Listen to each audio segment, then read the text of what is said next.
Most people know me for making $100,000 a month in sales profit at 17 years old, but I want to take you guys back to the very beginning. Picture a 16-year-old Andres with a shitty haircut, I'll put a picture on the screen, who had just had his first agency crash. So I was in this position from being this miracle kid that everybody was like, oh, how the hell do you make all this money and start this agency and get it to 36K a month, to it all of a sudden crashing, and me being in this position where it was almost like an identity crisis in a sense, where I'd accomplished all this stuff, but now I was all the way back down to ground zero with nothing going for me. Now, after being in this position, I really started to think, and it was like, why did that business fail? And after doing a lot of analysis, what I figured out, it's because fundamentally a business is trying to learn 10 skill sets all at the exact same time and trying to master all of them, which for a 16-year-old kid is just not realistic. So what I figured out is I had to figure out my one skill set that I could be the absolute best at and destroy everybody at, and then master that one skill set so that I can make the most money possible, and then eventually start a business on the backbone of that, which is now what I've done. So after doing a lot of thinking and a lot of analysis, I figured out that one skill set for me was sales. I could naturally, in a conversation, somebody would lean out a little bit and I could just instinctively know, okay, this person's uncomfortable. This is a pain point. I have to probe deeper into it. It was like an instinct for me. And so after figuring out I wanted to get into sales and I wanted to master that skill set, there was one question left. How the hell do I get into sales at 16 years old? Because if you're anything like me, I was worried to hell about how was I gonna get past taxes? How was I gonna get a job as a minor? How was I gonna deal with 50-year-old prospects, being so young, not knowing how to handle myself, the lack of credibility and everything else. And so in this video, in 10 minutes, I'm gonna show you guys exactly how I formed all the LLCs, all the paperwork and everything to be able to get hired, and then how I actually approach the sales conversations tangibly, all the way from my tonality, my body language, how I carried myself, all the way to the actual wording, the scripting I use to build my status and my credibility in those sales conversations to destroy everybody and become the absolute best at it. So take some damn notes. So section 1, let's go over the actual legal ramifications and how to actually get into sales as a minor. So number 1, how was I getting paid? What I ended up doing is I created an LLC where I had my father as the organizer. So he was on paper the one creating the LLC, but me as the main principal, meaning I had 100% control of the company. I had 100% equity in the company. He was just the one who created it initially. And I could do this even as a minor, even though they knew I was a minor and everything else. I'm in Texas, so that's where my LLC was created, but I know plenty of other minors who have done them from all over the country, and there's plenty of websites which you can use to do that. Now, in terms of getting paid, it depends on the size of the company. If it's a smaller company, for example, I worked for a couple that were doing 100, 150K a month, then in those companies, very often they'll literally just pay you through like Stripe or some other kind of payment processor. And so at that point, you're gonna have to create a payment processing account. Now, you can do that through Stripe, which I don't recommend. They're freaking terrible and I lost so much money through them. Or you can use others such as Fanbases, for example. Now, if it's a larger company, say one doing over $1 million a month, most of the time they're gonna have systems already in place to pay their employees through softwares like Gusto, other ones like that. And so as long as you have an LLC, you can put that LLC name for the payment and they'll be able to send it directly to the LLC, which will go to your bank account. Or if you're a minor, very often you're gonna have a joint bank account with your parents, and so it'll go to that account, meaning you're receiving the money through the LLC, so it meets all the legal requirements. Next is, what type of offers do you wanna aim for? Typically, you're gonna wanna aim for smaller offers as a minor. So offers doing between 50K a month all the way up to maybe 300K a month is probably the maximum, because after that point, there's a lot more legal kind of requirements initiated with it. Now, the reason for this is because in larger companies, there's a lot of FTC requirements around hiring minors and stuff like that, which makes it pretty difficult to get onto those offers, unless, one exception to this rule, if you prove yourself working on these smaller offers and you're an absolute savage like I was, it's very easy to get into these bigger companies because you already have the proof. You already have to back it up of like, I'm the best. Put me on this damn offer, I'm gonna sell a lot of shit. So my recommendation, start on an offer doing like 50K a month all the way up to like 300K a month, develop yourself through there, get a lot of repetitions, get very good, get proof of how good you actually are, and then you can apply to some of these bigger companies. And if you wanna know how to do that, I have other videos showing exactly how to apply and get accepted into some of these top level companies. So section 2, how to actually sell as a minor, even though you look really young when you're selling to prospects that could be all the way up to 50 years old. Number 1, and this is extremely important, it's your body language and your tonality, how you carry yourself. If I look at recordings of me before I got into sales or started my agency or anything else, just me speaking to people normally, I sounded like a little bitch, to be completely honest with you.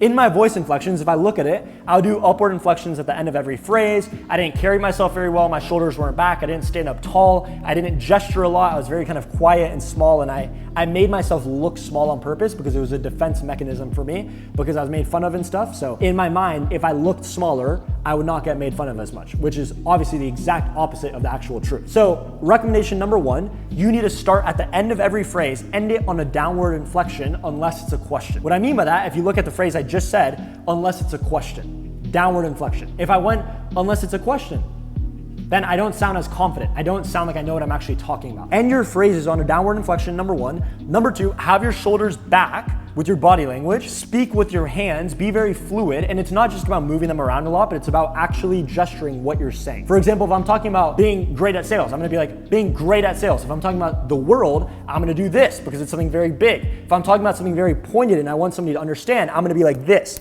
because it's gonna gesture and make them listen to every single word I'm saying. If I want somebody to respect me or answer a question that I'm asking or speak back to me when I'm talking to them, I'm gonna point at them like this, because it's gonna make them know, look, I'm talking to you, respond to me. So I'm gonna point at them, I'm gonna point this way, etc. if I'm looking for a response.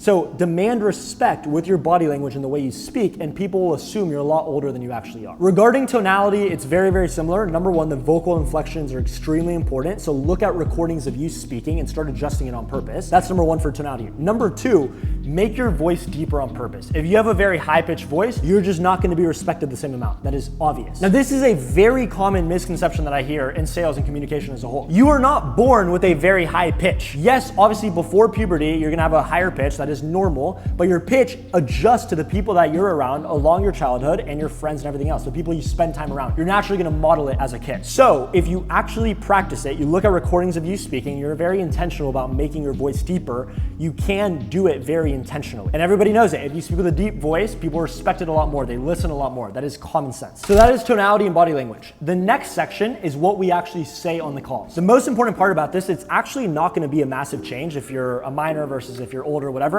It's not that big of a change. The biggest difference is just gonna be status framing them throughout the entire conversation. Now, the concept to understand psychology that's actually behind this is the people that you hang around, people associate your status with them. So for example, if I was making $0 right now, I was making nothing, I was completely broke, but I hung around people making $1 million a month all day, and everybody knew I hung around them, they would put me in a similar status category to those other people that are making $1 million a month. So in a sales call, how can we actually create that effect? I'll give you two examples. If somebody in a sales conversation, let's say I'm selling to a business owner that does $1 million a month, so pretty decent sized company, and he goes, oh yeah, like we're doing pretty good, we're doing like $1 million a month. I'm like, $1 million a week? It's pretty good, man. That's like, what, like 4 million a month? And they're always gonna correct you, like, no, I meant like $1 million a month. I'm like, oh, okay. What do you feel like you need then? Like to kind of go from like that $1 million a month to more of like that 4 million a month, kind of where like most of our clients are. Now, right there, number one, if they have a big ego or they're an A-type personality, that's gonna kind of deflate them because it's like, damn, I guess I'm not as good as I thought I was. That's number one. But number two, when you say $1 million a week and they correct you, no, $1 million a month, they're gonna assume that that means you're typically speaking with people doing $4 million a month, $1 million a week, which makes them the small dog in the conversation. So again, you're associating yourself with people who do $4 million a month. So if they only do $1 million a month, they're like, damn, I'm the small dog. Maybe I should listen more. And that makes them respect you a lot more. Now that same trick, great trick, you can use in every conversation that applies to any industry. If they're a sales rep making 5K a month in commission, oh, 5K a week? That's like, what, like 20K a month? It's pretty good, man. Like, no, 5K a month. Oh, okay. Well, I guess, what do you feel like you need then? Like in order to go from X to Y. Exact same thing. Does not matter the industry, does not matter what you're selling in the high ticket industry. Another thing you can do, whenever people are talking about metrics in a conversation, let's say you're selling marketing and they're like, oh, we have a 2% CTR, or we have a $100 cost per booked appointment. A number, even if it's decent, but especially if it's bad, you can just be like, well, why so low, man? Like, what do you feel is going on? And they're like, oh, well, I didn't think it was low. But again, in their mind, that makes them associate you with people who have a higher CTR. If they have a 2% CTR and you're like, well, why so low? That makes them feel like, oh, this guy's usually speaking with people or usually helps people get a 5% CTR or a 10% CTR, whatever it is, right? Obviously, those are great numbers. But then again, they're associating you with people of status, which naturally, by association, is gonna make them respect you a lot more. So you can use those two word tracks in any sales conversation. I guarantee they will make you be viewed as a higher status person. So I hope this video was helpful. If you know anything about me, I'm on a mission to make sales education available to everybody, especially the youth. So in the description below, I'm gonna leave a link to a group. In that group, there's gonna be training calls that we're gonna be running completely for free. There's gonna be live sales call recordings. There's gonna be recordings of one-on-one coaching sessions. We've been paid 5, 10, all the way up to 40 grand to do, again, for free. There's gonna be offer placement, completely for free again, where we can actually put you on an offer to start selling, regardless of your experience, your cash collection, anything else, to start selling, again, completely for free. And the best community out there who are all on a mission together to make more people's dreams becoming reality. So no, I do not sell any group coaching program or anything else. I do this to help people join below.